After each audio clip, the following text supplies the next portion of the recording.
Good afternoon, beautiful people.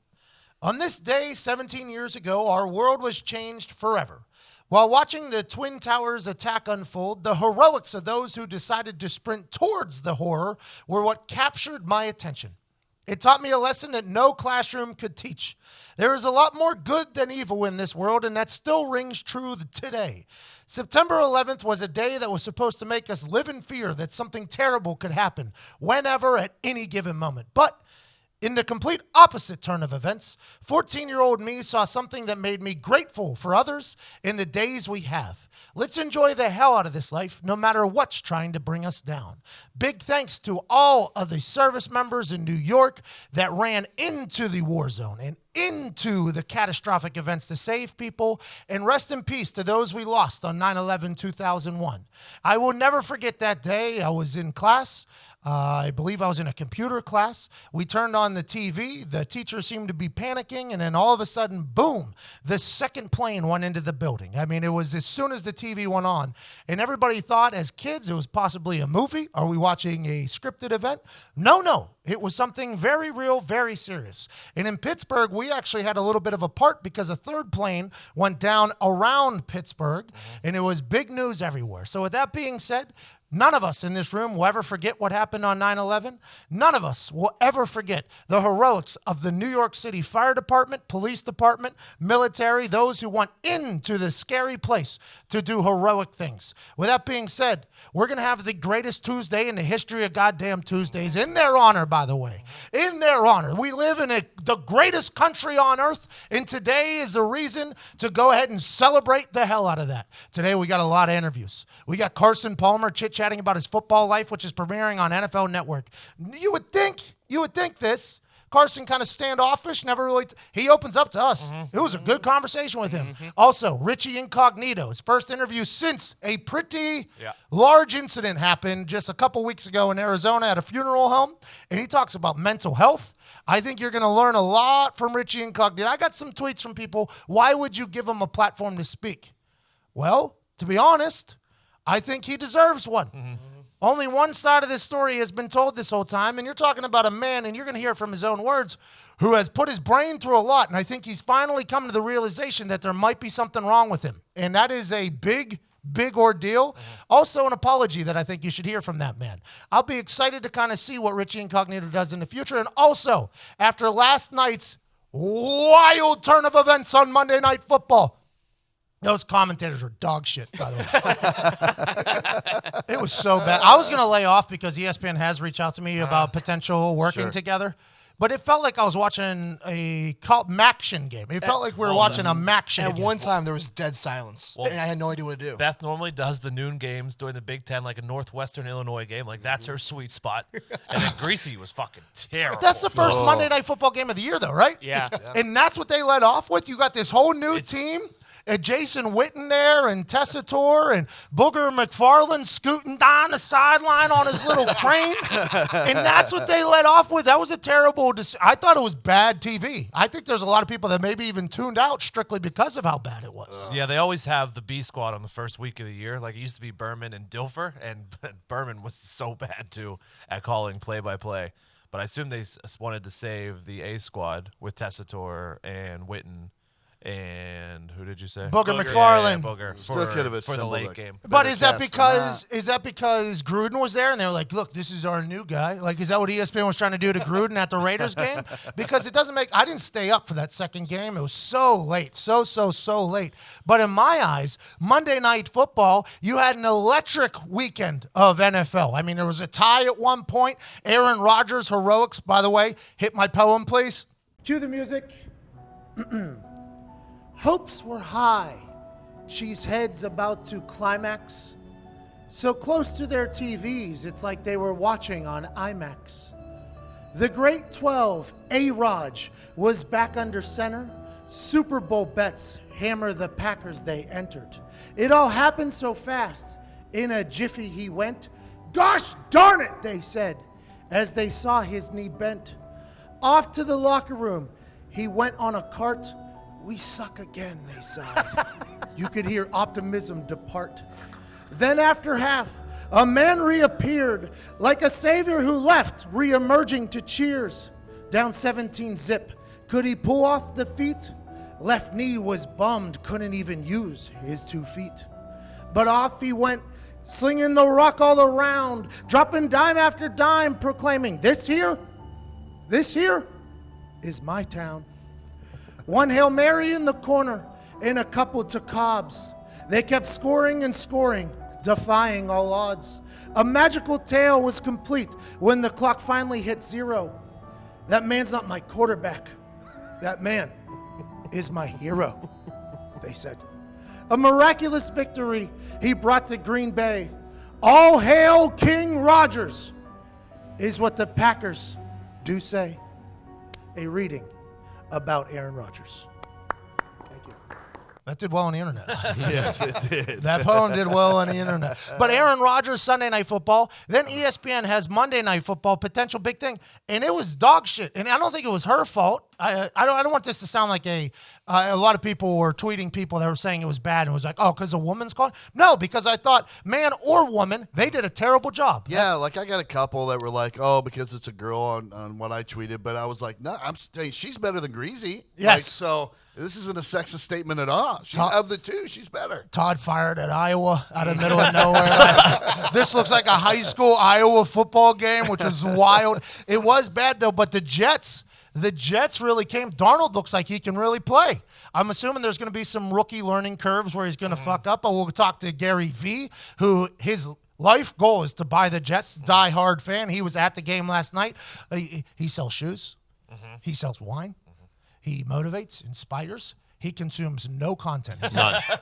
Can't wait to ask him about Reads that. the reviews. Only reads in the Comments. comment section. Doesn't watch anybody else's shit. I told him this morning I left Barstool. He said, really? I didn't know that. I'm like, you really do not. You really do not pay attention to anything. I can't wait to chat with him about the Jets. And honestly, the NFL weekend was beautiful, and let me tell you why. Because I gambled on it, and did I win on Saturday and Sunday? Absolutely not. But last night, the Los Angeles Rams, in their big swinging peckers and talent, covered the team over and covered the spread last night in beautiful fashion. If you're going to gamble on football, and you're going to gamble on anything, reality TV, politics, WWE, you name it, there's only one place on earth to gamble, and that's mybookie.ag. Use promo code PAT right now with your first deposit. They will give you a 100% bonus up to $1,000. $1,000 and they'll match. You can gamble on anything and everything. Speaking of, this Thursday, beat Pat McAfee, 11:50 a.m. I will be throwing footballs into a garbage can, attempting to throw footballs into a garbage can from 30 yards out. Last week, I hammered my bookie. They said a very low over-under in the three-point shooting thing. I hammered it. This time, 6.9 balls into the trash can in 5 minutes. That's a tough. I'm going to be honest when I say that. That is a tough one. Because you drop a dime to get it in there.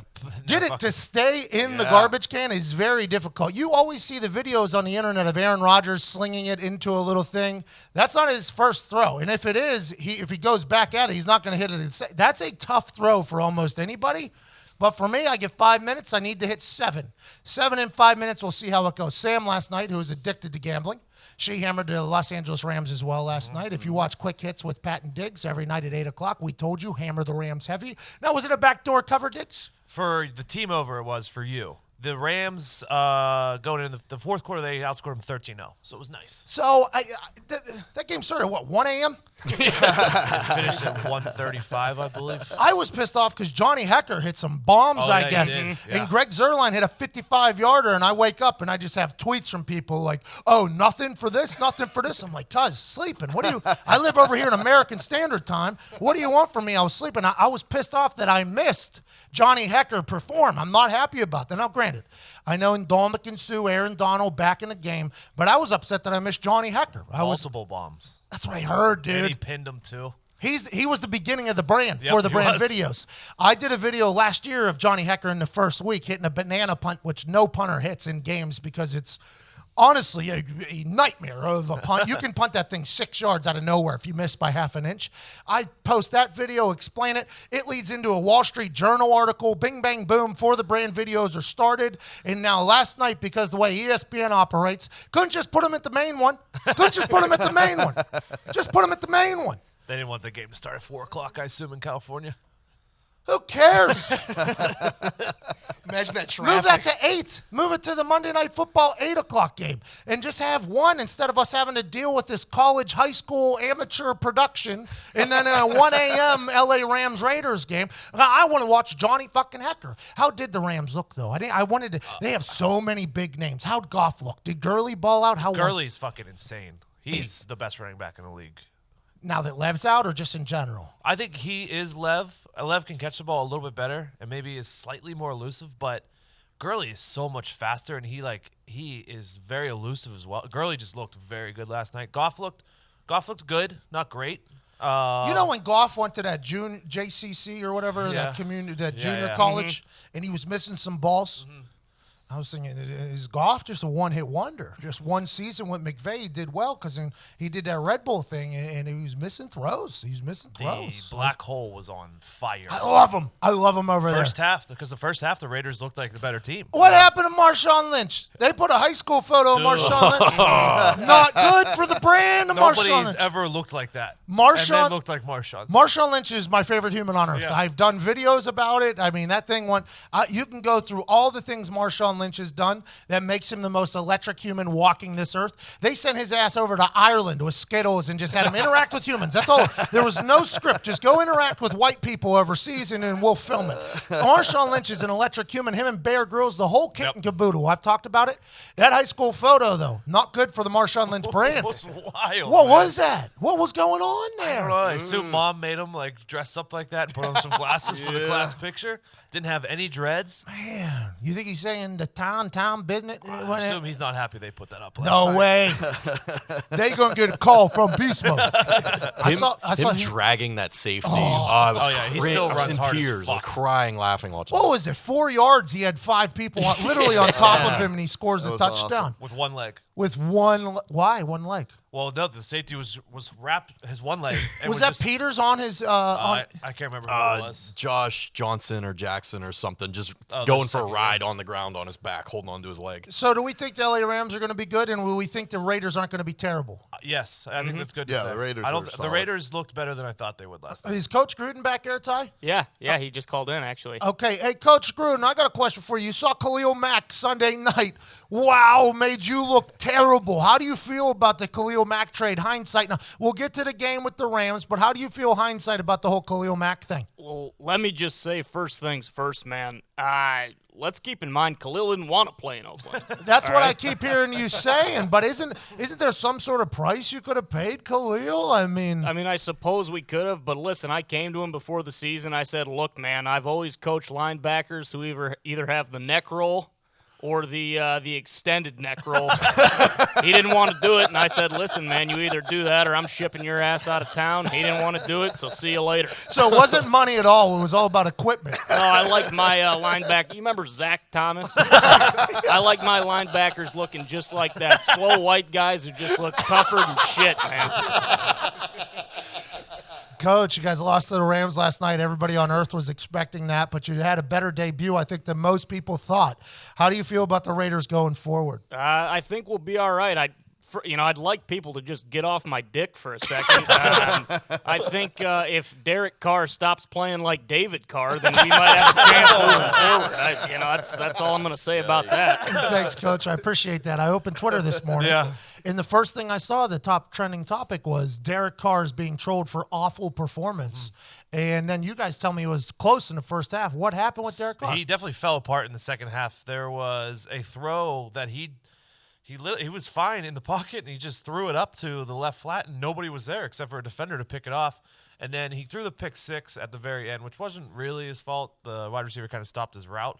But yeah, there was some questionable decisions from Derek Carr last night. Put it that So way. is that because he's got a brand new offense with 45 words per play that he's overthinking, or does it look like it's just all 100% quarterback fault? Because there was also like a 3rd and 10 earlier in the game where he was in a clean pocket and kind of just threw it away when he didn't have to. Good. It looked like he was just a little rattled last night. I like that a lot. I like whenever people Also, do did you that. see what came out last night about the Rams and Khalil Mack? No.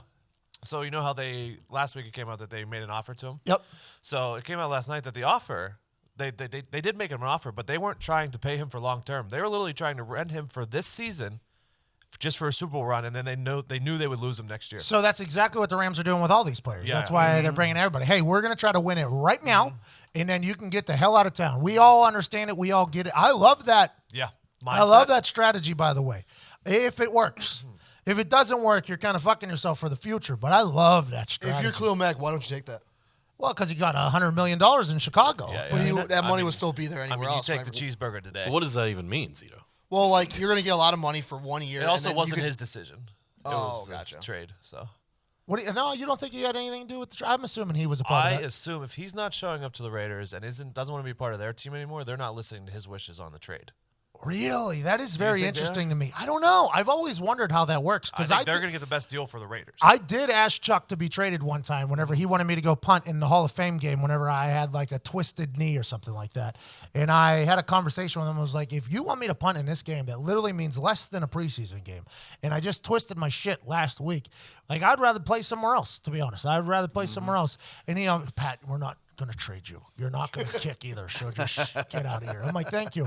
So I've never really been a part of those types of situations, but I'd assume that the player and his representative are a part of it. I don't know, though, because it did become a bit toxic there towards the end. Gruden was taking shots at Khalil Mack. Khalil Mack wasn't showing up at anything. So maybe they did just ship his And ass. The Rams said the reasoning why the Raiders didn't go through with this deal is that the Raiders thought the Rams were going to be picking too low. So they went with the team who they thought would be picking higher, and they were going to get more for it. Oh, so they said the Bears are going to suck. So John Gruden took a shot at Khalil Mack and the Bears. Pretty much. Yikes. That Bears team looks good, by the way, out of do. nowhere. Aaron Rodgers does what Aaron Rodgers does, though. That was unbelievable. Diggs on Quick Hits yesterday said, possibly the game of the day, he called it. That might be the game of the season, and it's the first weekend Sunday Night Football. Good for them. As a Bears fan, though, that's got to be heart-wrenching. It is heart-wrenching, but definitely looks good for the future. 100%. It does. How young they play are, well. it's going to be a good outcome no matter what. And Mitchell's got a hose, bro. He was making some throws in that first half. Now, He granted, looked comfortable. and in the second half, he was scurrying and making plays out of nowhere. He looked good. Mitchell looked good. The defense looked solid. I mean, the Bears need to be in a much happier place than they were before. Yeah, it's clear that in that division, the Lions are by far the fucking worst. Out of nowhere, they lose to the Jets They were last. so bad. The camera guys were doing them so wrong. They were doing the fan leaving camera. So, like, was it the third quarter they were doing that, Evan? And yeah, every fan that was leaving, the camera would zoom in. It was a tie game, and then they scored 31 in the third, and that was it. When I saw Prater miss that 55-yarder, which Yeah. is not what Prater does. No. Prater makes 55-yarders. That's Prater wakes up, parties, buries long field goals. That's what Matt Prater does. When he missed that, I knew it seemed like something was off there. The New York Jets special teams, by the way, balling. Yeah. One long return and then a tutter. Shout out Brant Boyer, my Did you former see that? assistant special teams coach, who is now the head special teams coach for the Jets. Very, very happy for him. If you remember, they worked out Dan Bailey last week. They chose Jason Myers over him. Jason Myers has a big day, and the return happens. Very, very happy for Brant Boyer. Did you see that stat, though? Like, the defense has not returned an interception for, like, 5 over years. 5 years. Yeah. 5 years. It's an incredible In stat. New York? Yeah, they haven't had a defense touchdown in 5 years. Wow. That's because they had Mohamed Wilkerson for a while, who's very explosive on the inside there for a while. That secondary is awesome. They are very good. They knew the plays. What's that? They said it. They said knew the plays. all They knew plays everything are- Stafford was going to do, even his hand audibles. They knew exactly where he was going. That's why he threw 4 picks. That's like Seattle taking on Peyton back in the day in the Super Bowl, where they all had they knew exactly what Peyton was going to do at all times. That's tough to handle when that starts happening. Jim Bob Cooter, who is running the same offense I think as Peyton was running, that's a very interesting thing because Peyton was always very particular when he was with the Colts, at least. And that's why it was so hard to learn the offense. And I'm assuming Tom Brady's this way as well, and Aaron Rodgers. Whenever you depend on signals a lot, you have to change them on a regular basis so people don't catch up. I wonder what happens with Stafford and the Lions. They're going to have to change up everything if they're getting told that the other team, hey, Hey, we knew everything you were doing, just for future reference. That's a wild situation in Detroit. That was his worst game, I think, of his career, right there. That's sad. He hurt his 10 knee too, years. right? Didn't he? Yeah, he took a shot. He's got done a lot and of then, shots. and then we were talking about this last night because he took a shot in the stomach and clearly lost his breath. Yeah. We were talking about how thankful we are that we don't do that in our lives anymore. Remember last time that you lost your breath? Like the wind got knocked out of It's you? the worst feeling in the world. It really is. And that's such a relatable feeling because everybody experiences that at some point.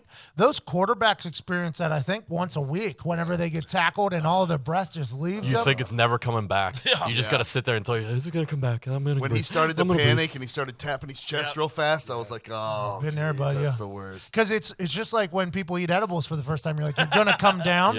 With that thing, you're like, you're not gonna die. Like, You will breathe again. it very much because it does feel like you're gonna die. This weekend football was wild, though. It was wild. That punter just dolphin diving into the Army kid's chest on Saturday. yeah. What a wild situation. College football. I don't know how people love it, to be honest, but I'm getting into it because I'm starting to gamble on it more. I think that's the only way you could technically get into it. But the NFL Sunday, I thought was, by the way, no national anthem conversation. Yeah. Did you see Nate Boyer, the Green Beret, the guy that was with Colin Kaepernick? He was supposed to go on MSNBC on Monday morning. He was supposed to go on probably Morning Joe or something like that. And he got canceled from an email from MSNBC telling him that he got an email saying, looks like we need to cancel for today since the protest didn't take front stage and Trump hasn't tweeted about it. So sorry for the late notice on this. Obviously, we thought this would be the top story when we planned ahead for your interview. Signed, MSNBC producer. Nate Boyer then says, this is the problem. Exactly. It's unbelievable. Isn't that wild, though? So they want to talk about racial injustices, right? That's what Nate Boyer is going on for because he and Kaepernick were the ones that chatted about the national anthem protest. He was a Green Beret, all that stuff. But instead, since it wasn't the topic of conversation, week 1 NFL season, that's not the number one story because a stupid guy almost broke his leg and then comes back and wins a football game in Green Bay. Sorry, we can't talk about it anymore. That's a wild thing, but I am happy that hopefully a lot is happening towards the racial injustice movement with the NFL donating and things are coming to fruition, that this can kind of become something in the rear view so we can keep it moving. Well, the NFL finally made a good decision. I think they listened to all of us and they decided not to make it a rule. Or they decided just to leave it, just let it go. Yeah, let it go. Because there were some players, and there was like 3 players who kneeled, but you just didn't hear anything about it because there was no rule against it or anything like that. But then there it is again, though, the NFL bringing something up. Like they brought it up during the owners' meetings when he was about to die. They bring it up. Oh, big rule now. You will be punished if you do it. Then right before, they're like, you know what? We won't punish it. So now they bring it up again. It's like they're choosing to bring it up on a regular basis. Hopefully some good will come from this whole thing. But Nate Boyer was not excited that his interview got canceled strictly because Trump hadn't tweeted about it yet. That's a wild move the president's got. You know what? The president didn't tweet about the national anthem on NFL Sunday, so gonna have to cancel your bullshit. That's a wild. The Browns Steelers tying. Still undefeated. Same with the Browns. Browns are undefeated too. People forget. You know what? I sat back and reflected and I thought about it, and the Steelers played one of the worst possible games you could possibly imagine and didn't lose. It's very tough to not lose whenever you're a -5 turnover ratio. -5 turnover, not -1. -1, I think it sways to like 60% chance of loss. -2, I think it's up to like 75. -3, it's at like 80, 90% you're going to lose. -5 and walk out of there with a tie. On the road. With the chance to win, by the way. Boswell, one of the best kickers I've ever seen, pulls that one. He, I guess, was hammering 42-yarders for like 5 hours after practice yesterday just to kind of get it out of him. Boswell will come back, bounce back, and be great. But with the chance to win on the road, -5, you got to feel good as a Steelers fan. But as a Browns fan, still undefeated. There was that stat that they put out that teams that were +5 in turnovers were 134, 4-1 or something like that. Yeah. And the one tie was the Browns, and 2 of the losses were the Browns. The dog pound doesn't deserve this. Tell you what, Lev Bell, system running back too. That's Pretty- wild you say I mean, that. he was out, and D'Angelo Williams just crushed it for 4 weeks when he was out, and then he's out now, and James Conner goes for almost 200 total yards. System running back. You know, James Conner, all he had to do was get 2 touchdowns and rush for 100 yards. And friend here, Nick Morado, would do his haircut. And Nick Morado is currently rocking the James Conner cut, which it seems as if there's 2 buzzes in the top of his head and then a mullet in the back. It's a wild scene. Nick, how does that new haircut feel? You know, I'm still in the honeymoon phase where I just keep rubbing it because anytime you buzz your head, it just feels good just to touch it. Yeah. But I know I look like a hideous freak, but I feel all right. No, I want to Like, let you know. It's I not don't that mind bad. it. There's a lot of people on the internet said you potentially look like a method. Which, Oh, I understand that completely. but I don't think you look that bad. I thought you were going to look a lot worse than you do. And James Conner himself said you look legendary. Said you look James good. Conner, What? Shazier. Yeah, I mean, I did it for him. You know, people were dogging him about the haircut, and he went out there and put on. I was like, you know what, this guy deserves it. You're a legend in Pittsburgh now, man. I don't know about that, but I'm not going to say that. I would never say that. Other people are saying it. I mean, it is documented, James but I Conner wouldn't. ESPN asked for rights to the photo. If Nick Morado ends up on ESPN today with this haircut, I think we've really jumped the fucking shark here. What a wild scene! Nick Morado ends up on ESPN. Maybe they should ask you to do commentating on Monday Night Football. Not a bad idea. I mean, can only go up, right? Yeah, can only only go go up. That was a bad show. Yeah, it was not great. That was bad. They have to have someone else in the hopper. Like throw Herb Street and whoever who's with Herb Street now.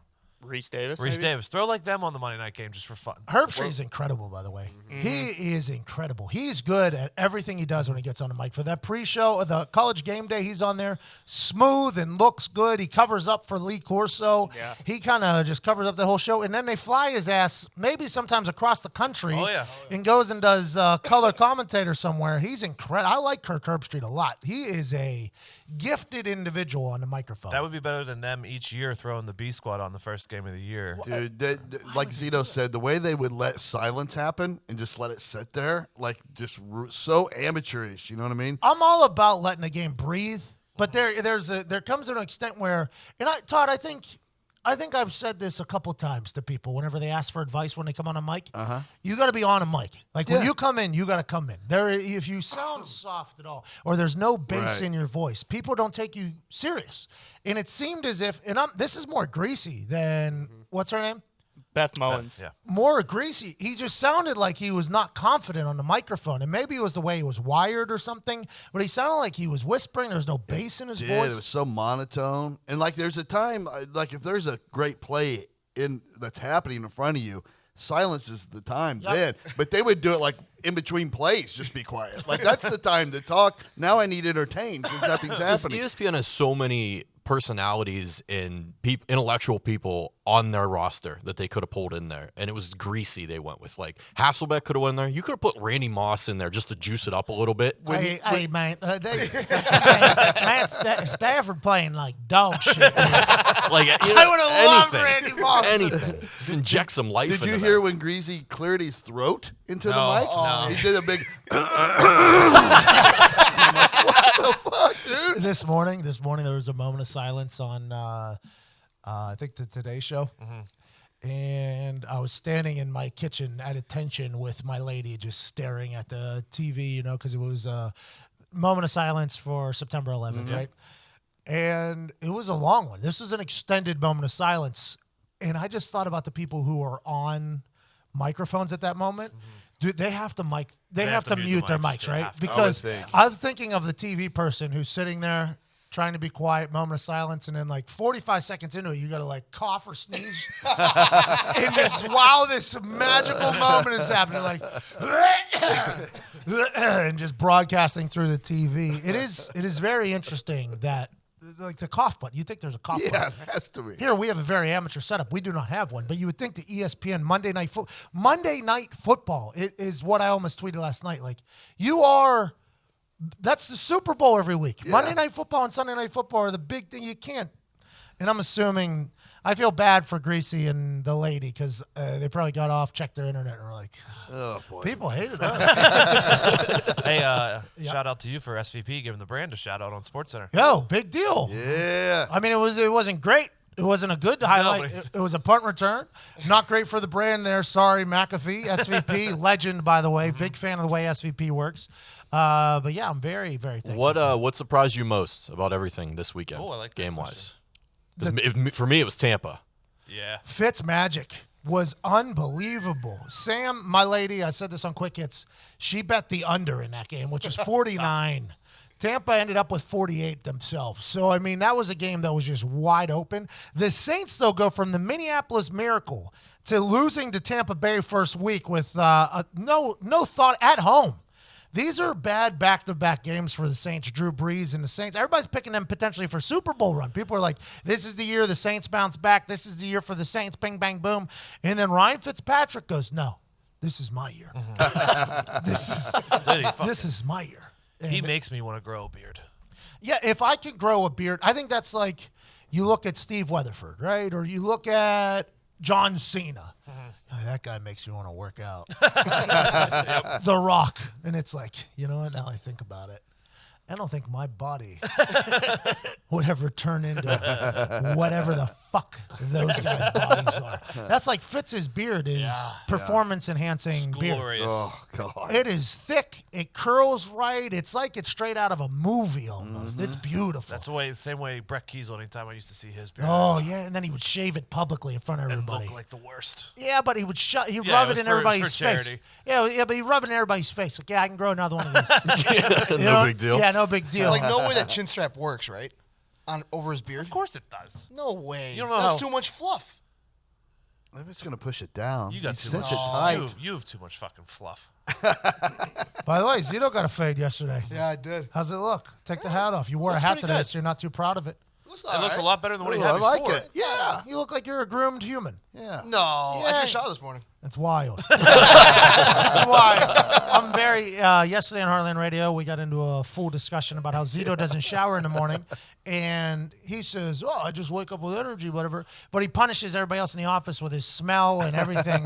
So it's my job to tell him to shower in the mornings. And I told him that it would be a better him, but really it's for the better of all of us. And we this appreciate morning, it. this morning Zito has jumped on board. I'm a team player. You look fresh. Thank you. And you still haven't worn socks, though. Oh, these are my slippers, my house slippers. Those aren't yours. You stole stole those. those. Those aren't yours. They are house slippers. Yeah. My biggest surprise Yep. from week one, Yep. the Andrew Luck releases that he had a shoulder injury from snowboarding Sunday morning. Smart move because there's going to be a lot of action all day. It's kind of going to get buried. Good news. And then- Rappaport had a bunch of news. And then stuff, so- nobody talked about it all day. The classic Sunday morning news talk. Literally, Rappaport was like, oh, I'm back. Breaking news. Yep. Turns out, Luck sprained his AC joint snowboarding 2 years ago. and nobody made a big deal about it. Back to you guys. They're like, okay, Andrew Luck battling shoulder. How's he going to look today? It's like, Yeah. What about this snowboard story finally getting out? This was a well-kept secret, I think, within the Colts organization. Yeah. I didn't find out about it until 6 months later whenever I watched him practice, and it looked like a lollipop was being tossed. And I go to Vinatieri. I go, what the fuck is that, Paul? What is... That was a terrible throw. And this was after he made the $140 million contract. This was that next training camp right after we signed him. He's throwing a ball, and it did not look good. It looked like literally I was throwing lefty when he was throwing.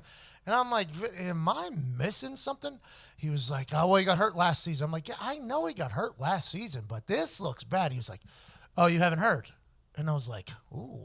I like a good drama, you know what I mean? And Vinny is much higher in the totem pole of earth than me. He was like, well, I can't tell you if you haven't heard, but there is something that happened. And I was like, Vinny, what the fuck does that even mean? How can you just tell me that right now? He's like, I can't tell you because I was told that I can't tell anybody, but this is something you should definitely dig So into. you went on a mission. Mission. I went on a mission. I go into the cafeteria. You know, there's a guy in there that cooks food just for Andrew Luck.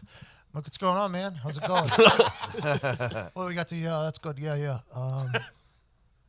What's up with Luck, man? He's like, I don't know, dog. What? And I was like, something happened to Luck. He goes, Did something happen today to Luck? I'm like, oh, you playing fucking dumb with me? And he goes, I don't know, man. And I'm like, yeah, you shouldn't know anyways. Chef, I would hope I would know before you. And he's like, oh, well, now you're being disrespectful to me? I'm like, oh, there's something fucking happened. And if you don't know, I don't know. I'm going to find out. He's like, well, when you know, you come back and tell me. I'm like, you got it. So then I walk into the equipment room, right? And I sit down. Those are my guys. The equipment room are the blue-collar guys. They are my guys. Still to this day, I'm really good friends. I shut the door. Okay, they're beating up the balls a little bit, and I bat the ball out of their hands. Okay, I tell them to stop, bat it out of their hands. They're like, "What the fuck are you doing?" I'm like, "I need to know." He was like, "What?" I need to know what happened to Lucky. Oh, buddy, we can't tell you. I'm like, "Oh, so you know?" They're like, "Oh yeah, we know." I'm like, "How do you know that I don't know?" He's like, "Big kept secret, bud. Took me a while to find out, though, if that means anything." I'm like, "A while? I still don't know." He's like, "Yeah, I thought you would know by now." I'm like, "Fuck you." So I walk out of the equipment room, okay? So now I know that there's people that know, and I'm the only one. But it feels as if me and the chef are the only one that don't know, which makes sense, by the way, because that regime did not like me much. So then I walk into the training room. Now, this is the group that would definitely know. And those people have been there since my rookie year. I've been through a couple surgeries with these people rehabbing. I thought they were my friends. So I sit down on a table. I'm like, I'm feeling a little something on the outside here. Yeah. Oh, something wrong? Yeah. I'm like, oh, I think I might have. So I act like I might have ripped something, right? So then all of them come over. So now I got them all huddled over. They think that I ripped my fucking hamstring in training camp. So now I got them all over there. And they start rubbing on. They're like, "Where at?" I'm like, right here. Yeah. They're like, "Is that feeling better?" I'm like, yeah. What the fuck happened to Andrew? They're like, "What are you talking about?" I'm like, "Those little lollipop tosses out there look terrible. Something happened." They're like, "Nothing happened." I'm like, "Oh, is that right?" Because I was told something happened. And I was told that I'm the only one that doesn't know. They're like, "Who told you that?" I'm like, "A lot of people, guys. A lot of people." So now I'm full Dr. Phil mode, right? Now I'm talking to everybody. Bull. I feel like I'm in bull. So now I'm looking at faces. Who's the weak link? And there was this young guy who's pretty new. He followed me on Twitter before he got in there. He's a fan of mine. So I start peppering him. I'm like, "I'm going to get you to fucking break." Right in front of his boss. I'm like, "I'm going to get you to fucking break." He's like, "Not me. I want to keep my job." I was like, "Do you, though? This is long hours. This athletic training thing is nowhere near what you thought it was. You're here 5 a.m. You don't leave till 9 p.m. You're never going to have a family." Aaron Burrill, who's the head physical therapist, is like, "Fuck you, McAfee. I don't need you doing." I'm like, "Oh, are you going to tell me?" He's like, "No, I can't tell you. These are things that we can't talk about, Pat." I'm like, "Okay, sounds good." So they all leave, right? And Vinatieri's next to me dying laughing on the table. He's like, "You still don't know?" I'm like, "No, I still don't know. I'm putting full court press on everybody." He's like, "Well, I'm not telling you." I'm like, "Well, fuck you then," right? So the next day, I see two people talking. Okay, and these are two people that did know, seemed to know. And I went and did like the old walk behind, listen. And I hear, "If it wasn't for that snowboarding," and I go, "Oh, there it is." So this is in the middle while other people are practicing. I'm on a full like Blue's Clues operation trying to figure out what the fuck happened. Okay, if people when Peyton had his neck thing or whatever, I didn't know until training camp when I walked into a room and I saw 45 wires on him and I was like, "Fuck, we're gonna punt a lot this year." I was trying to find out about this whole situation, but no players knew really except for the guys. Yeah. You know, this was something they were very, very hush hush about. I've never seen anything like this before in our building. Hush hush. Maybe the Peyton neck thing. That's really the only thing. So I hear two people talking, and they don't even know I'm behind them. And if it wasn't for the snowboarding thing, I'm like, "Ha ha!" So then I go back into the training room. This time I faked a calf injury or something. I was like, "Oh, my fucking calf. I think I might have lost it." And the athletic trainers go, "What fucking happened snowboarding?" And they're like, "Who told you?" I'm like, "Nobody told me, but I fucking heard." And they're like, "We can't talk about it." I was like, "What do you mean we can't talk about it?" They're like, "You know enough, too much already. That's all we can tell you." I'm like, "Okay." So then that locked it in right there, right? Snowboarding thing. Mm-hmm. That's years and years ago. So then that season goes on. Luck is throwing once a week. It's like his third or fourth year in the league at this point. He's on a throwing schedule already.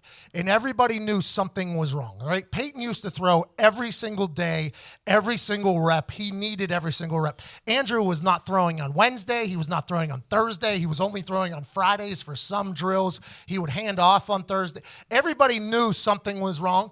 And I had this snowboarding information. And I didn't tell Vinny I knew, by the way, until weeks later. Because, to be honest, Vinny and I's friendship kind of got a little bit on the rocks. Because he didn't tell me. To be honest, I was not happy. I'll hold your balls, but you're keeping secrets from me, and I'm not happy. You can also hold a good grudge too. Oh, one of the best. One of the best. Did you ever tell a chef? No, I didn't. Listen, It's not his place. it's not my job to tell anybody anything. That chef and I are very tight. That's good, though. That's good. But I was, I'm a SEAL. I'm locked in.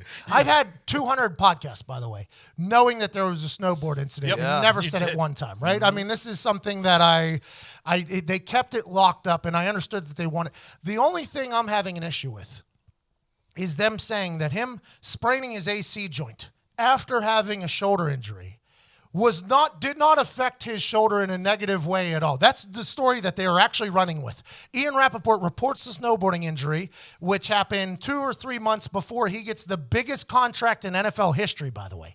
Biggest contract in NFL history happens a couple months after this, him getting flown out of Colorado after this snowboarding injury. The biggest contract in history, goes on to a throwing schedule, and they're saying it had nothing negative. How does an AC sprain not negatively affect your fucking shoulder that's already injured? I've had a few AC sprains. They affect it negatively a lot. But I don't even know how that's the angle they're going with. Like, it was no negative effect on his already hurt shoulder. It's like, That's the biggest bullshit. it was I've an ever heard AC in my sprain life. on your shoulder. It's not like an AC heel on your shoulder. It had to have a little bit of a negative effect. Plus, it could have made the If you tear have- way worse. I mean, how do you even not? If you have an AC sprain, not having an injured shoulder before, it's like 6 weeks recovery, 8 weeks recovery. You did carrying groceries. Yes, exactly. But they did put him in the game still after that. It's wild. That's my big issue is after that AC sprain, even whether it was snowboarding or not, whatever it was, after his shoulder surgery or shoulder injury in 2015, they were still trotting him onto the field to potentially get killed. They could have fucking killed Luck's career immediately instead of solving the problem, bing, bang, boom. And it's one of those situations where it finally got out. So I'm happy I could finally talk about it. But I want the world to know that was not just easily found information. That shit was wrapped up very tight in the Colts organization, and I had to literally snoop around to find it. Glad you did. Thank you. I should have released it, though. We'd break news here. Yeah, but you were being A good teammate. yeah, I good know. team, Thank you so much. Thank you. Thank you for that. You're welcome. All right, let's get into some conversations we got very lucky to have with some legendary human beings. Carson Palmer, if you don't know who he is, you should. Heisman winner, the whole thing, has an incredible conversation with us. But first, Upstart has revolutionized how we borrow money by going beyond the traditional FICO score to offer personal loans, taking into account factors like job experience and education when determining your interest rate. It's quick and easy. Checking your Upstart rate is free and has no effect on your credit score. Your Upstart rate check just takes Your Upstart rate check Oh, boy. Your Upstart rate check takes just 2 minutes, and if you are approved, you can get your funds as soon as the next business day, upon approval, of course. Pay for just about anything with your Upstart loan. When you're approved for a personal loan with Upstart, the funds are yours and yours alone. Use them to pay off credit cards, consolidate debt, eliminate student debt, even make a large purchase. The choice is yours. We actually just used one to buy a new TV here at the office because somebody broke it and didn't take credit for it. Ain't that right, Zito? What?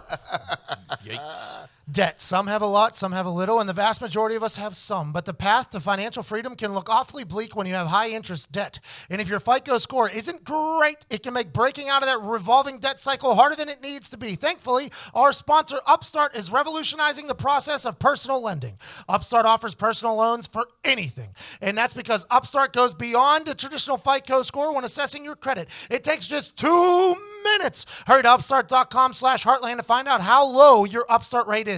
Checking your rate only takes 2 minutes and won't affect your credit score. That's upstart.com/heartland. Ladies and gentlemen, joining us now is a Heisman winner from USC. He was the first pick of the draft. He was with the Bengals, the Raiders, and finished up at the Arizona Cardinals.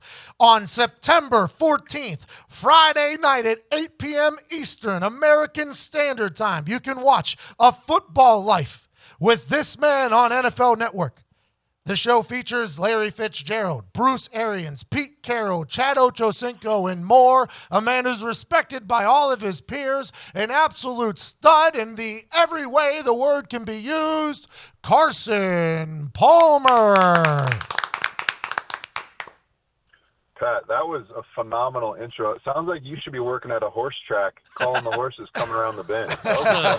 I am currently unemployed. I will take that into consideration when thinking about it. Carson, let's get right into it. I know you don't have a lot of time because this A Football Life on Friday, September 14th by NFL Network is going to be absolutely incredible. How's that whole process of filming and going? Did it get emotional for you at all while digging back into your football life? Yeah, it did. You know, it was actually a pretty fun process. I was dreading it. I got kind of talked into it. But you know, it's not always easy to have a camera crew in your house for an entire week and knock a whole show out in a week.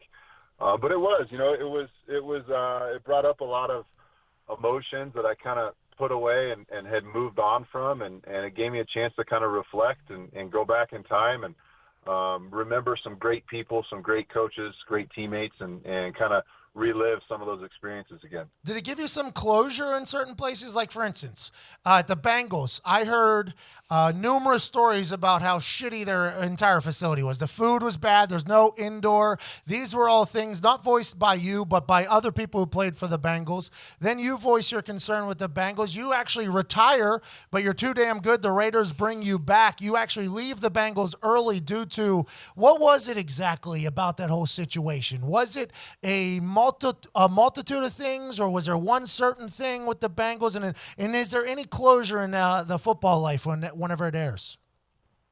Yeah, it's never one thing. When it's a bad breakup, like anything, it's never one instance or one situation. It was just time, but Pat, you got to watch the show to Good promo there, Carson. That's my promo. That's about as good as I get. But yeah, I mean, it was time to move on, and I'd been through enough with that organization. It was just time to try to move on for me. You do that, and you have like a second career, basically. With the Raiders was a quick stop, but then in Arizona, you and Bruce Arians kind of tag team, and you become this incredible player. A.Q. Shipley sings nothing but your praises on a regular basis. What was it like getting to Arizona and almost finding like a new home with the Cardinals? It was phenomenal. You know, it was a breath of fresh air. It was a relief. It was just a great situation. I was there at the right time, playing for a great coach. A phenomenal GM, an unbelievable owner, and then the roster of guys, the guys I got the opportunity to play with was special too. So it really was a second career, a second chance, and those are 5 years I'll never forget. It was a great opportunity for myself. My family loved being there. It was really special. You used 3 different adjectives there, I think is the word. Great, phenomenal, and incredible. You have a big brain on you. You went to USC. A guy named Troy Palmer. I normally just use great. So I'm expanding. I'm developing and maturing now that I've retired. Well, now you're a TV guy. But you went to USC. Big brain being in USC. Troy Polamalu was your roommate from what I've heard. Can you tell me why he's an asshole?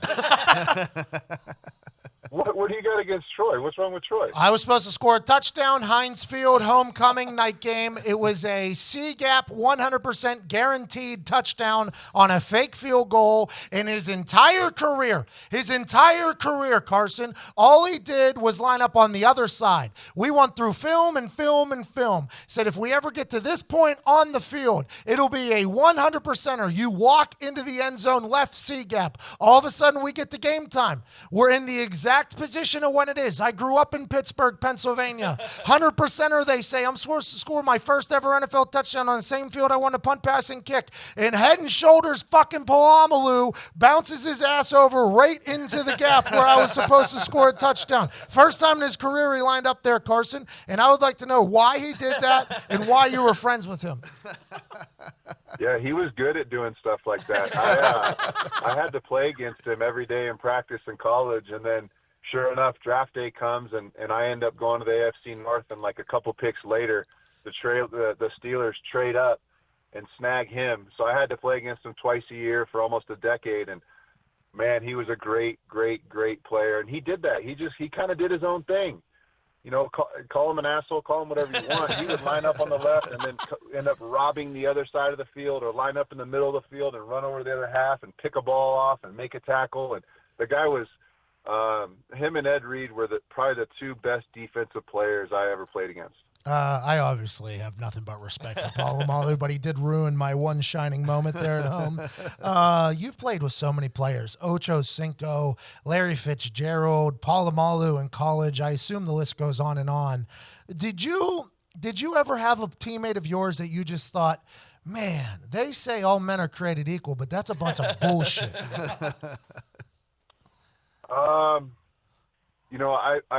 The guy I always think of when somebody has a line like that is I played in a Pro Bowl with LaDainian Tomlinson and handed the ball off to him like 4 or 5 straight times in the game. And this is the year he was the MVP. I don't know how many touchdowns he scored, 25 or something touchdowns that year, one of his last couple years in San Diego. And I've never been in awe of somebody on a football field the way I was. And again, now this isn't a Pro Bowl, so he's playing against the best players at every position on the entire defensive football field. And I remember handing him the ball off and just turning and not even doing my bootleg or my naked. I would just hand the ball off and turn around and watch him because he was playing at a different speed. He's playing against the fastest guys in the league and the best players in their positions, and he would just find a way to bounce and skip and shoot through the hole and get 6 or 7 yards, and then find a way to get down so he didn't take a hit, pop back up and get back in the huddle. And I just remember walking off the field. He ended up scoring a touchdown on that drive, and I remember walking off the field being like, man, that dude right there is different. Do you watch the game still? Do you enjoy watching football now? And I asked this to Joe Thomas last week because a lot of the ex-players I talked to, they can't stand watching football. They kind of fell out of love with it, whether it was because of the profession or job or being forced to watch film on a daily basis. Do you enjoy watching football still? And who are some players you enjoy watching? Well, I love watching film. I have a tough time watching I tried to watch games yesterday, and I just had a tough time listening to some of the guys talk. Yes! Games, Name. Who'd you hate? They all sound so uneducated in my mind, and that's strictly because when they talk about special teams, they're idiots. But was there anybody that you were listening to, you're like, how do these people get paid to talk about games? Because I have my list if you want me to go off first. Yeah, you go first. Jay Feely, I fucking hate that. All right.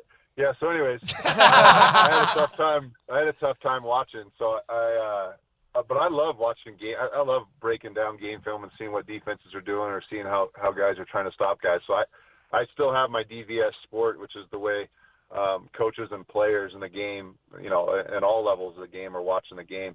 But I enjoyed it. I enjoyed watching the Cardinal game. I just want to see how some of my buddies do, or some of my buddies that are on other teams.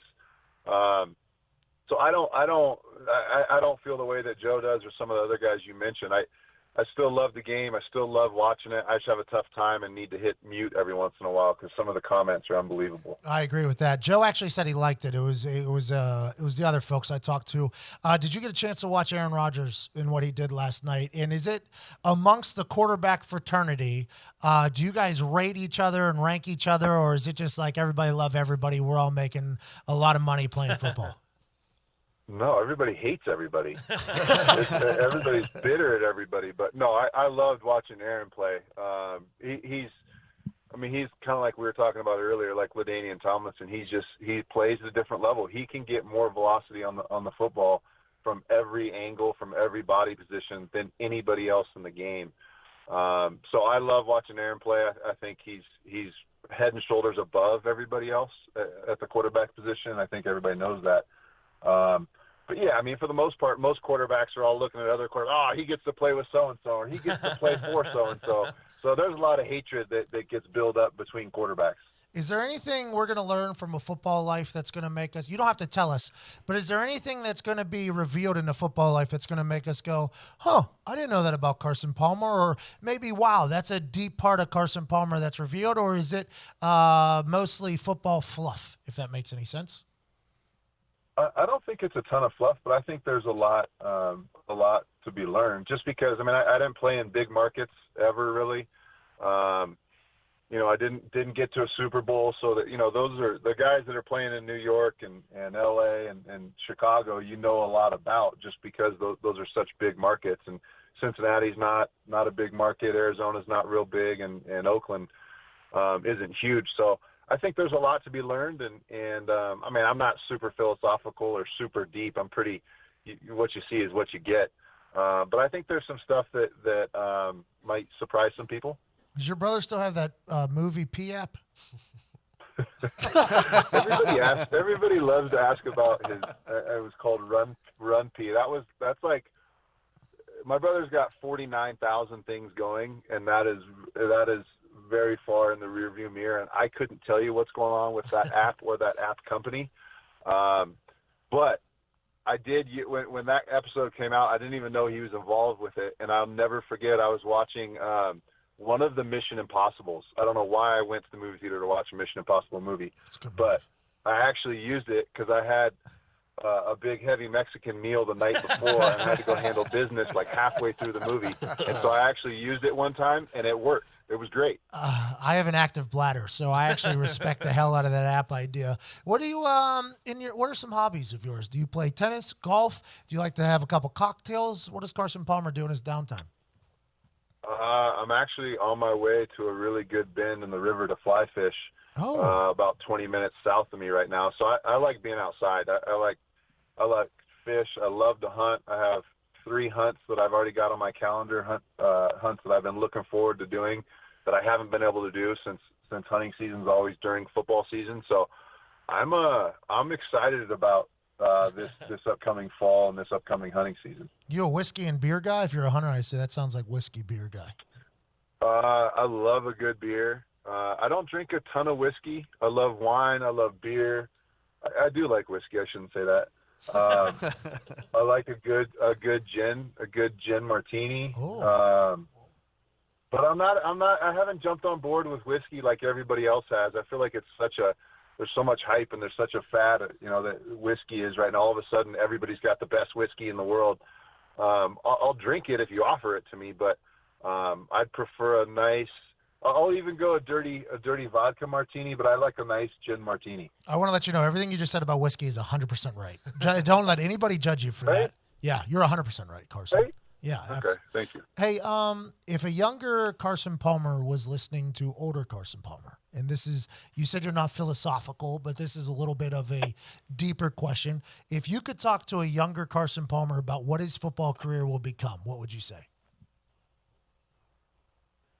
Looking back on the way it ended up? No, let's just say that you got a chance to, you went into... Enlighten? Yes, you wanted... a younger Carson Palmer? Yeah, you used to... You traveled back somehow, and you had a one-on-one meeting with Carson Palmer in his bedroom. Before he's about to go to bed, he's laying down, and Carson from the future comes and visits him. What would you say to Carson about it, the life he's about to have? Yeah, I wouldn't change a thing. Every quarterback wishes they could go back in a game and hit rewind and take one play back. But I wouldn't change a thing. I wouldn't hit the rewind button. I would just say that, to keep your eyes open, keep your ears open, make decisions. Don't jump to decisions, make decisions the right way. But I wouldn't change my course of, my career and the crazy highs and the crazy lows and the ups and downs and the turns and all that. I would just because everybody's career path is different, and not everybody gets to win a Super Bowl, right, Pat? I mean, it's the way it is. Would I love to have 6 Super Bowl rings? No doubt, but I wouldn't change the way it went. I wouldn't change anything that happened. It's matured me. I've learned a ton about myself and just about everything that's been going on around me over the years. So. If I had to sit down and talk to a young me, I would just say, just enjoy it. Just have fun. It's such a short window. Your career comes and goes, and it happens so fast, as you know. But just to enjoy it. Enjoy every second of it. That's awesome. And I know you have to go here. I got to get this question in, though. Did you ever think about truly hanging it up there when you were leaving Cincy? Was there ever like an actual conversation with family and friends that this is it? This is how my football career ends? This is how my football life ends? No, I knew I'd play again. Respect. If they wouldn't have let me go, I would have had to go back. But I wanted to play. It was the measure and the step I had to take. But had they not let me go and traded me, I would have ended up probably going back. I wasn't done. I would love to play the game yesterday, but I'm too old. I can't do it anymore. I'd have played until like Brady says, I was 45 or 50, but at some point you just start losing that bounce, that step, that elasticity in the muscles, and it was time for me to shut her down. Well, you got to find your Alex Guerrero. Do that TB12 shit, Carson. Thank you so much for joining us.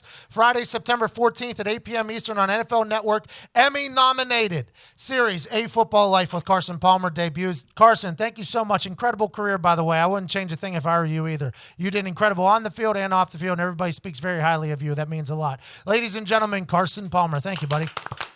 Brad, I appreciate it. Thanks for having me on, man. Best of luck this year. Hey, I appreciate that. You too. Good luck fishing down there. I hope you pull some shit out of there.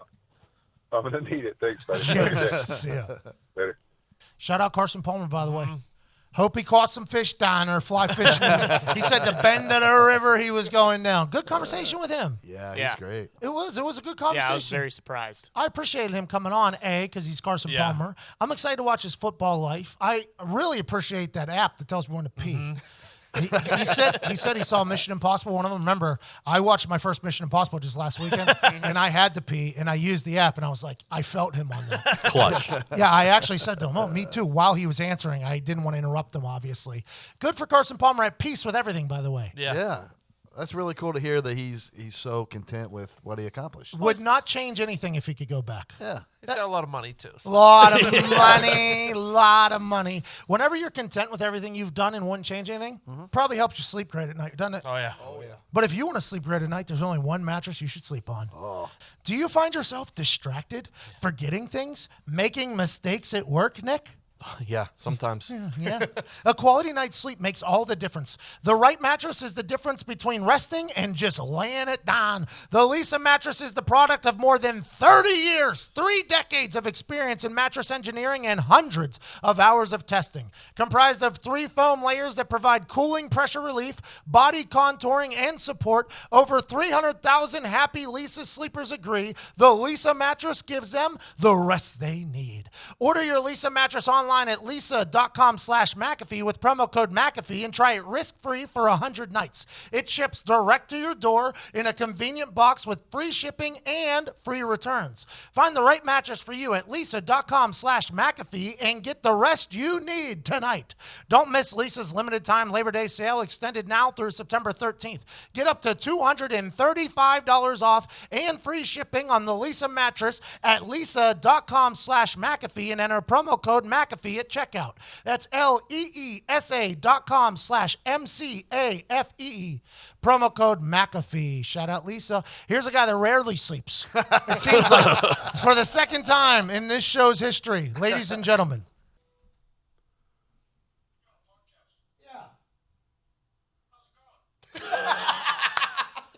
Not bad. How are you? I'm good. What you guys talking about? Anything good? Are you recording right now? Not that much. I mean, we talked about the Monday Night Football last night, the announce crew. We talked about Andrew Luck's snowboarding injury a little bit. You remember those days? Yeah. I told the story about how that it was like Area 51 with that information. I had to snoop around and find it all around the building to find out he got hurt snowboarding because nobody would talk about it. Yeah, man, that was tight-lipped, which is crazy. In this day and age, they didn't get out for 2 years. I mean, that's unbelievable. Yeah, I agree with that completely. But even at the beginning, whenever, like, to find out about it, I had to do a full search and rescue to find out the information. Who finally gave up the information? Can we tell that? Can't tell that. No, I eavesdropped. I said if it was somebody, 2 scouts were like, well, if it wasn't for the snowboarding thing. And then I put the heat on the athletic trainers, and then they told me to go fuck myself, basically. Which is crazy to me because, like, it almost, like, makes the athletic trainers look bad, like they botched the fucking rehab. When, in actuality, there was an entire new injury on top of it. Right. Yeah, I know. Those trainers, though, are the most loyal people on earth. Put your seatbelt on. Nah, I don't do that. Too big. Too big. Hey, in this ACL year, are you going to be $5 bills possibly at some point? It's unbelievable. Maybe I'm just losing a fuck ton of muscle, but I have not gained a single pound, and I have been eating like absolute dog shit. I keep telling Sherry, I'm like, I'm good. She's like, I think you're losing muscle. I'm like, no, I'm skinny. I'm good. Self-awareness is at an all-time low for Alan Quay Shipley. For some reason, I'm lighter than I've ever been. I was 299. Attaboy. Just keep eating everything. Maybe it'll all work out for you. You know, like, the one very, very muscular thing on my body is my calves. Sure. My left calf, about half the size of my right calf. So I think that's the 15-pound difference when I'm down. You're an idiot. I got to do an interview. Have a great day, AQ. See you, man. Did Gary call? Talking about anything good? Ladies and gentlemen, joining us now is a man that has sold wine. He has sold shoes. He has sold inspiration on the internet. You've seen him wearing his cap and telling you that the world doesn't owe you shit. Get out there, get up, and get down. He motivates me on a daily basis. Ladies and gentlemen, Gary Vee. Oh, the claps. I love it. How are you, brother? Good to be with you. Gary, life is good. You got to be excited about this Jets team. Last night, go into Detroit out of nowhere, hang 30 points in the third quarter. The Jets' future is bright. Just landed from Detroit. I'm giddy, and I'm giddy for a lot of reasons. Look, I'm sure a lot of, I know the kind of people that listen to you, they're educated. Nobody's going to get crazy over one game, right? A lot of variables in that game. That game's 17-17, in the third quarter. But to see all three facets play well, to see Darren Lee and Jamal Adams, two young defenders in their second and third year, play well. There was a lot of things besides you break down the Darnold game. It's great. I mean, especially having the mental strength to come off of that first play of your career and play that way. But yes, let's put it this way. I'm extremely excited, but I'm excited for, 2020, 2022, 2024. But you can't count chickens and things of that nature. So you take it where it is. And so, I want to just destroy the Dolphins with all my might this Sunday. I'll tell you, you always are playing the long game, Gary, okay? 2022, 2024. I'll probably be dead by then. That's what you're looking forward to. Your long-term plan in all of this. Yes. Selling shoes, selling wine, dominating the internet is to be the owner of the New York Jets. Have you put a number on what you need to get to become the owner of the New York Jets? Back to the long game. It's funny. I want to buy the New York Jets. People roll up on me and they're like, man, you're going to buy the Jets. When are you going to buy them, Gary? And I'm like, and so what, it's 2018, 2048. And the utter disappointment in their face when I say that is it's such a tell on where we are in society. I'm telling another man or woman that I'm going to achieve the ability to buy a $3 to $4 billion thing from zero, right? I'm going to do that. I'm going to strive for it in a positive way, doing it the right way. And I'm met with, I'm disappointed in you, Gary, because you're not doing it fast enough. So 30 years from now, you own the Jets. Yes. What is life going to be like for you then? Are you still going to be grinding every day? What does the future look like for Gary Vee? You look like you never fucking sleep, to be honest. If you follow Gary Vee on the internet, it looks like you never sleep. What does the future hold for Gary Vee? A couple things. One, I sleep. I mean, not today because I had to, wake up at 4 o'clock to get back to New York, but like 85%, 80% of the year, I'm getting 6, 7, 8 hours of sleep. So I think sleep's huge. It's just that I destroy the other 16, 17, 18 hours a day. That I think is the variable for me. I think what's in store is, I passed on investing in Uber in the first and earliest rounds, which cost me $200 to $300 million. So that's an L, right? That probably slowed down the process. Me too, by the way. I didn't. Yeah, but I said no. I was asked. And so I want to keep, VaynerMedia, my marketing company. I'm trying to build a juggernaut. My brother AJ and I are in the process of starting to get real confident about the next 3 to 5 years of Vayner Sports, our Jerry Maguire agency. Going to continue to build businesses to create, it was interesting in the lead up, and there's something super important in the lead up. You said sells books, correct. Sells sneakers, correct. Sells motivation, incorrect. One of the things I'm super proud of, Pat, and I think the crew that's with you knows, is I'm proud that I'm putting out content, yes, motivational, but also informational every single day on LinkedIn, my podcast, my blog, Instagram, other places, and it's free. And I have a lot of pride in that. And so I'm trying to build one of the great entrepreneurial things of all time. But at the same token, I'm trying to map day in and day out and communicate for free how I'm doing it, how I see other people doing it. And I'm hoping that other people come along and win as well. One thing you might have seen if you follow me is I've been posting a lot about like sports cards and garage sales and things of that nature and buying and flipping. 2 fun facts. Number 1, tons of people making $1,000 a weekend extra. Number 2, Pat, your football cards are not worth any money. Oh, well, I appreciate that. Thank you. Just wanted to give you. Yeah, I heard that. You just took a little shot there out of nowhere. I saw what you did to the NASA jacket this past weekend. You bought it out of some random's front garage. Sale. Yeah, and then you're going to flip that and make $30 on a Saturday for a NASA jacket on Etsy, Gary. You are a nonstop hustler, cuz. Couple things, cuz. 1, I bought it for $1. 2, thank you for watching Instagram stories, because that's where I popped my $30 guess.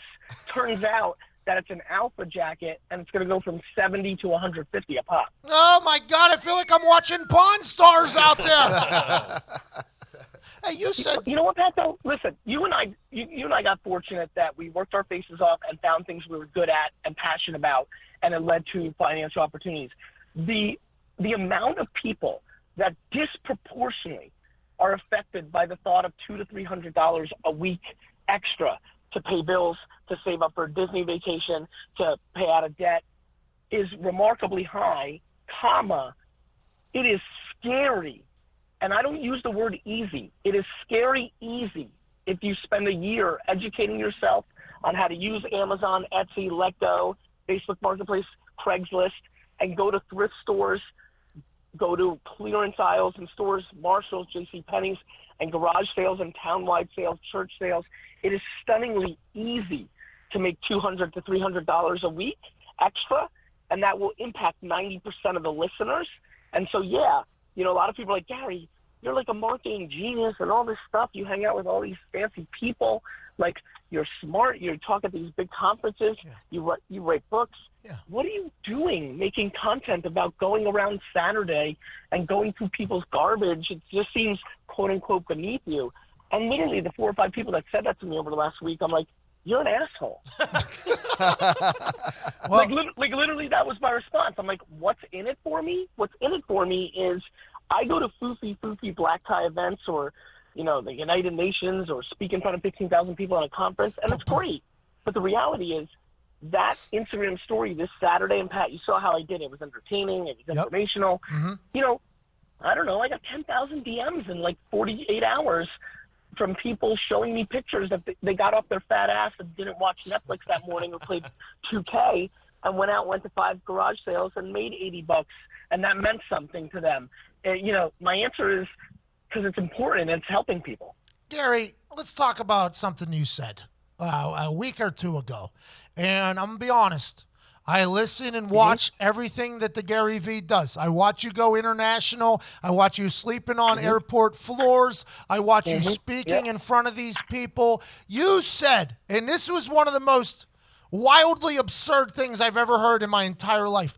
You said you consume 0 content. You only read through the comment sections. I would like to know why you lied to me like that.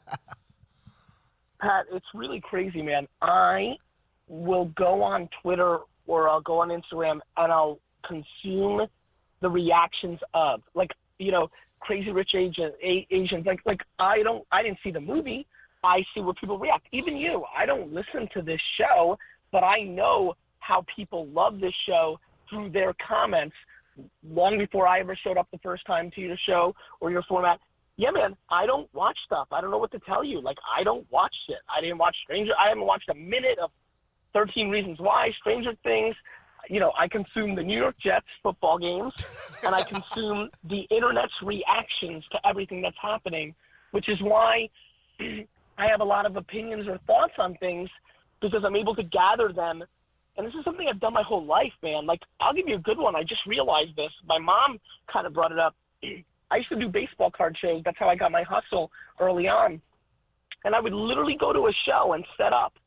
And then I would literally not man my own table the first 3 or 4 hours, 30 minutes, 20 minutes, depending on the show, because I would have to go into the crowd and watch what people were reacting to. I needed to watch people roll up on other people's tables and be like, ooh, do you have any Ken Griffey rookie cards or Frank Thomas? I used to spend the first hour or two listening and watching and then buying up other dealers' cards and then taking advantage of me having a pulse of things and then having those cards for the rest of the show. I consume people's reactions. You know what they said? You give me 5 hours, an axe, and a tree, and tell me to cut it down. I'm spending 4 hours sharpening that axe. No, it's a really good point. And I'm probably spending 3 hours convincing somebody to do it for me.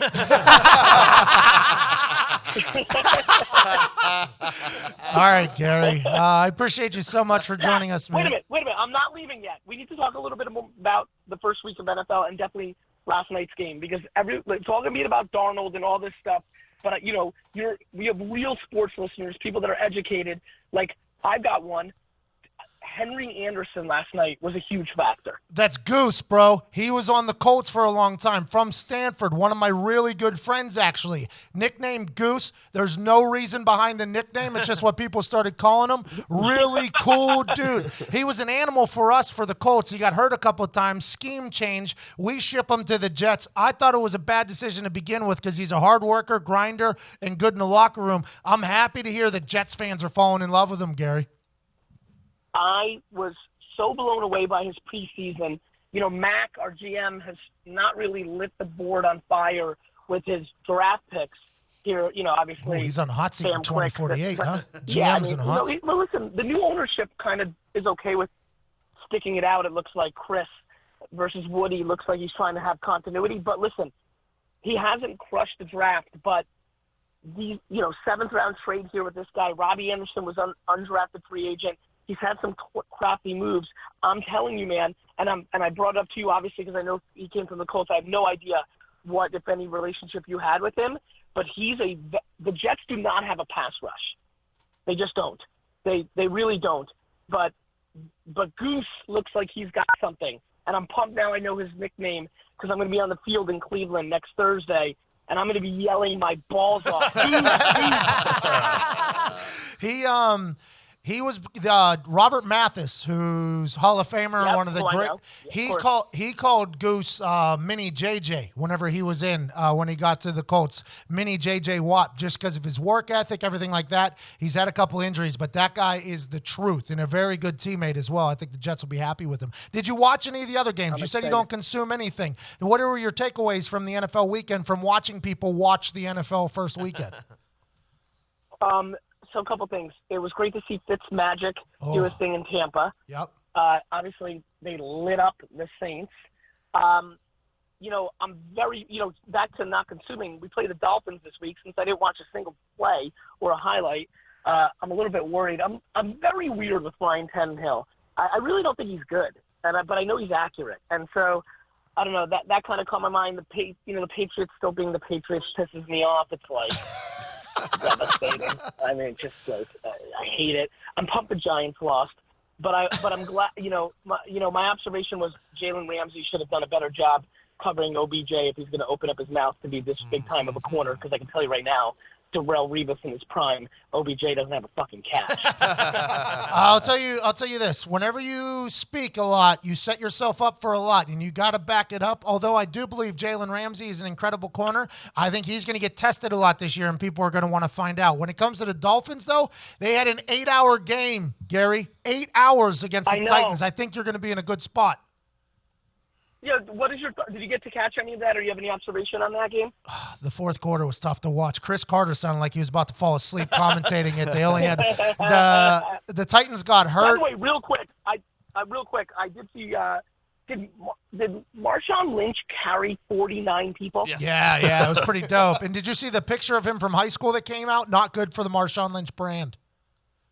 Oh, no, is that right? I have no idea. What is it? Oh, you'll see it. It's a very Describe it. Okay, it's like basically if you were to take a picture with glasses on, clean shaven in high school with a polo on, that was a high school picture of Marshawn Lynch that Monday Night Football put out last night, and it took over the internet. I can't believe you haven't seen it yet. Basically his LinkedIn picture. Like, Yeah, if it's a you need LinkedIn picture. I would actually argue, I would say that's good for his brand. Okay. Relatable? Makes it more relatable? Yeah, because it also inspires a generation. Like, imagine you're a nerd watching that, and you're like, wait a minute, I could be ridiculously swaggy and eat Skittles too? So let's talk about swaggy. I don't know. Listen, Hey, what's up with that hat you're Here's wearing? the best Hey, part. Gary, why are you wearing that hat? The hat? Yeah, it's... I don't. You know, that's a really good question. I've been wearing it for like 5 or 6 years. I would say this.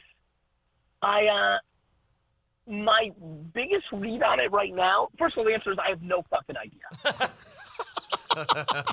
but the leaning weird thing is, so I travel so much. And when I started really traveling like ridiculous, like, half the year, 6 or 7 years ago, I needed to fall asleep. Like, I needed to be great at sleeping on the plane. What ended up happening was, once I started wearing like a beanie, I travel a lot in the winter, I guess is when it started. I would take a beanie, and then I use it to cover my eyes, right? Which is way better than like a hoodie or things of that nature. Yep. So it became a big core part of the way I traveled. Like, it was essential for me to get the proper, like, in the zone. And then I just then it just like was such a part of me. It started sneaking into my day to day.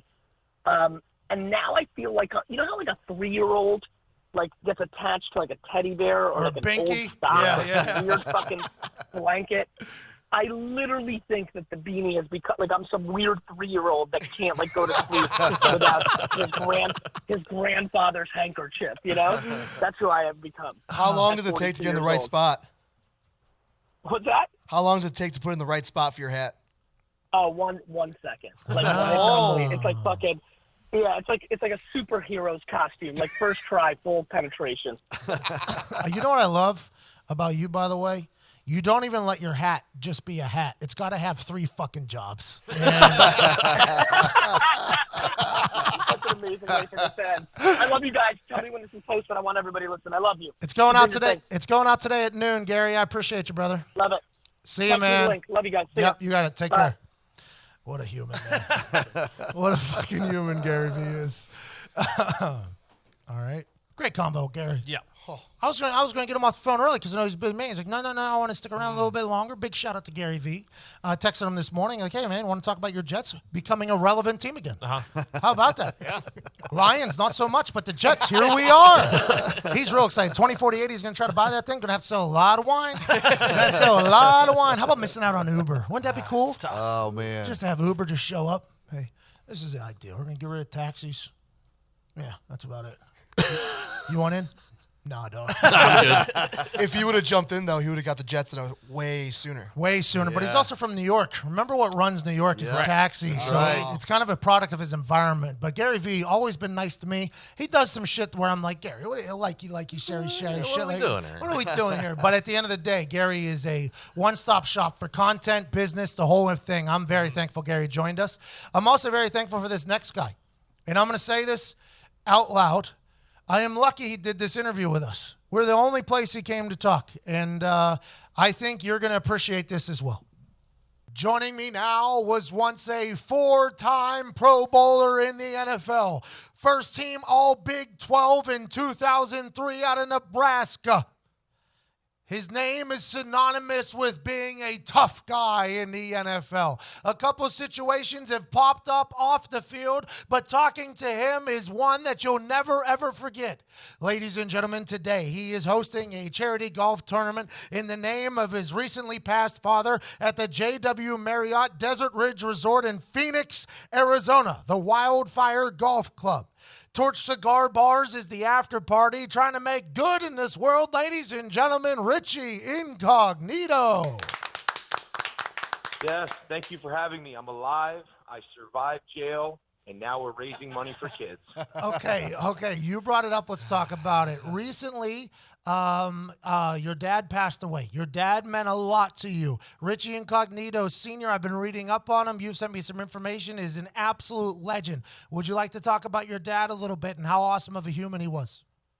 My dad, losing my dad kind of in the wake of retirement, football season coming up, it was a lot.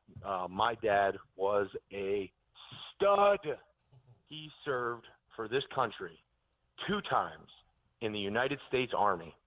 And he was a poor kid from Hudson County, New Jersey, that got drafted when he was 18, got his name changed by the government to Incognito, and rotated out through West Point twice.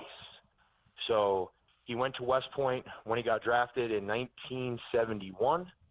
From West Point, went down to Alabama for basic training, went over to Vietnam, worked on a bunch of details over there for the Army, came back. They asked him to join the police force. He said, absolutely not. Then they sent him back. They sent him back in about 72, 73. They sent him back over this time through West Point again as an Army airborne motherfucking Ranger. And my daddy was the man. He was my coach. He was my confidant. He's my business partner. The best thing I could say about my dad was, he was just always down for an adventure, and he always wanted to bring as many people along as possible. All my teammates, all my buddies, our house was the meeting place. And that's why today we're raising money in his name to help children all across New York City. That is, by the way, absolutely awesome.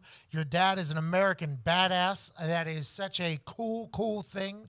Raising money for New York City. How's your golf game? You were sponsored by PXG. How is your golf game? Are you excited to get out there on the links? I am excited to get that out there on the links and show all these nerds what a real golfer looks like.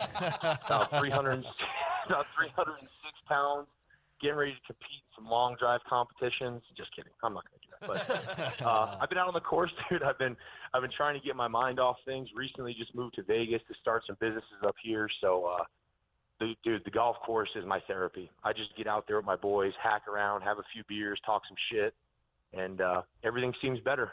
Okay, in the wake of your father's passing, you made the news again. And I'm not going to bring it up. I think people have learned enough about it. They've heard enough about it. It's all an alleged event, obviously, one side. Do you have anything to say about that, your side, that you'd like to get out before it gets officially to court? If not, we move on. Yeah, you know what? It's a legal process now. I just want to apologize to all my fans and the people of the Bills Mafia, the Rams, the Dolphins, University of Nebraska, all these people that have supported me. I let them down. I'm not guilty, and the court process will play itself out. But I feel like I've let everybody down. I lost my cool with my father passing, and I feel confident that I will be vindicated in the court process or whatever the heck we're in right now. But my shift is just to philanthropy. I'm just trying to raise money and kind of assume this role in normal life. By the way, making the world a better place is an incredible rebound whenever you find yourself in a situation that's difficult. I think the world understands that when the death of a loved one happens, a lot of things can happen. And I honestly think that your apology right there is going to mean wonders to a lot of human beings. I hope you know that, Richie. I hope what people can get a grasp of is that I'm just a normal fucking dude, just like you and me, man. We were blessed to play in the NFL and have careers. But at the end of the day, we're normal dudes. I like sitting on the couch watching TV. I mean, I like to play a ton of golf. I like to do a bunch of outdoor activities. And I think what gets lost in that is, like, I have this persona, man, myth, legend. And then people meet me and they're like, you're just kind of a normal dude. You're not really crazy. You're not really this. But then, obviously things like this happen and they pop up in the newspaper. people are like, this guy eats babies. And it's good. Good for the brand. But, sometimes you're like, you meet people like, please don't Google my name. You can see, though, how some of these things with the gym in Miami where you had to deal with a guy stalking you, basically, how it got spun out of control. And in this situation, how the media spins everything with your name on it is going to get. You can see how some people assume that you might be a legit crazy person. But then you talk, you can see how people from outside the box can think that, right? Absolutely. I can see how I get that. I would read half the crap that's written about me, and I'd be like, I'd write myself off. I'd be like, this dude is nuts. What? And, a big part of quote-unquote being nuts is just accepting the fact that you're different. I am nuts. I think differently. I've played in over, 250, maybe 300 football games, probably been in thousands and thousands of street fights. There's not much that scares me. But, losing my father and being super religious and just, having my faith tested in that moment, it was challenging, man. It's hard. It shook me to my core. I'm a tough dude. You've been around the locker room. Yep. We're all tough dudes that carry a lot of baggage, and, it manifests itself in different ways. And how I manage my pain and my anger is weight room, golf, therapy, medicine. I'm at the point, I've had a rough go at it, kind of a checkered past that when shit like this goes down, my phone is blowing up with people trying to help me. And I think, my big message to everybody out there, let me get on my little soapbox for a minute, is if you're having an issue, if you're having a mental health issue, if you're having a bullying issue, if you're not feeling right, the biggest thing, just open your mouth. Just communicate to somebody, and you will be shocked at what you hear in return. If you open up your veil a little bit and let people in to your true self, you'd be shocked what you hear from people. I've had people calling, texting, emailing, prayer groups, and I'm honestly just so thankful. I have so many good people around me that care about me, and I think what leads us now, what leads the Incognito family now, is my father's honor and our faith in God above all else. So that's beautiful. Vulnerability is not a sign of weakness, by the way. It could be a sign of strength, to be honest. Who are you leaning on this time? Do you have a therapist? Are you more so going into religion? And I saw you in Hawaii there with some prayer groups. How are you battling through these times? Because losing somebody that you've done business with your entire life, your coach, your confidant, your best friend, that can be tough to handle at the begin with. Then you throw in, I think you alluded there that there could potentially be some traumatic issues with your brain with over 300 games and stuff like that. Who are you leaning on these times, Richie? Dude, I'm leaning on family. I'm leaning on my mother, my brother, my extended family. I'm working actually with an Army doctor out of California named Dr. Amen, and he is one of the leading traumatic brain injury specialists in the world. And what he's doing is through a regimen of medicine and hyperbaric chamber is we're trying to correct the years of traumatic brain injuries that I have suffered. And the really cool part about that is there's hope. There is hope for retired athletes. There's hope for retired police officers, firefighters, Navy SEALs, military, all these people that we all seen some crazy shit. We've all had traumatic things that do cause PTSD. But what's really cool about technology and science is we are at the point where we can correct most of that. And I'm leaning on Dr. Amen. I'm leaning on therapists. I'm freaking calling up everybody I know that, Pat, you've been in an NFL locker room. Yes, sir. We're always doing Bible study. We're always doing prayer groups and stuff like that.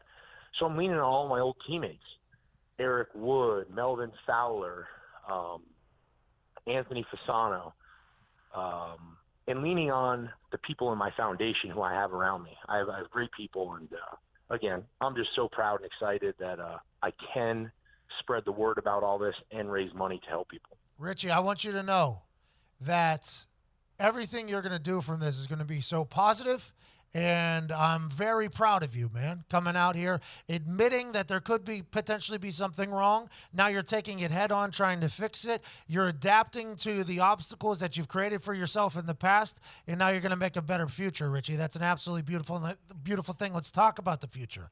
What are you going to do, Richie? You're going to continue to raise money in your father's name. You're going to golf. Is football behind you now? Last time I spoke to you, you were still potentially accepting offers. The first weekend of football is done. Did you get the itch to get back out there? What is Richie Incognito up to? Always have the itch to get out there. Last night, I was taking pass sets in my backyard.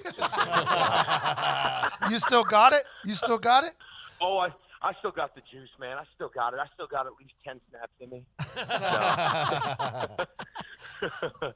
I actually played golf with my buddy who played at the Bills with me, Melvin Fowler. He lives here in Vegas, and played golf yesterday. We went and watched a couple games, and we're just like two old men yelling at the TV, "Catch the ball! What are you doing? How could you do it?" You know what I mean? So the game never leaves you.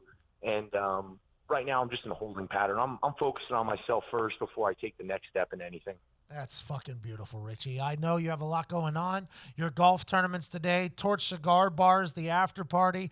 I hope you show up, show out, raise a lot of money for kids across New York City. And also, Richie, from all of us over here, I am so thankful for you joining us, and I hope you find the mental health and the mental peace of mind at some point where everything and all this is behind you, brother. I appreciate it, man. Thank you for giving me the platform to come on, dude. You guys have always been good to me. And one thing I want to do say about the Richard Dominic Incognito Jr. Foundation is tomorrow or today, we are raising money in my dad's name. And in America, you only have to give away 5% year over year of what you bring in to stay a public charity. At my foundation, we believe in giving away as much money as possible. So to all the great people of Phoenix who show up today to support,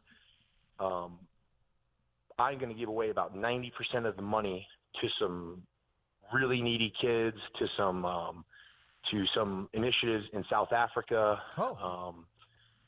So we're going worldwide, cool Richie. stuff, Richie, you're going worldwide.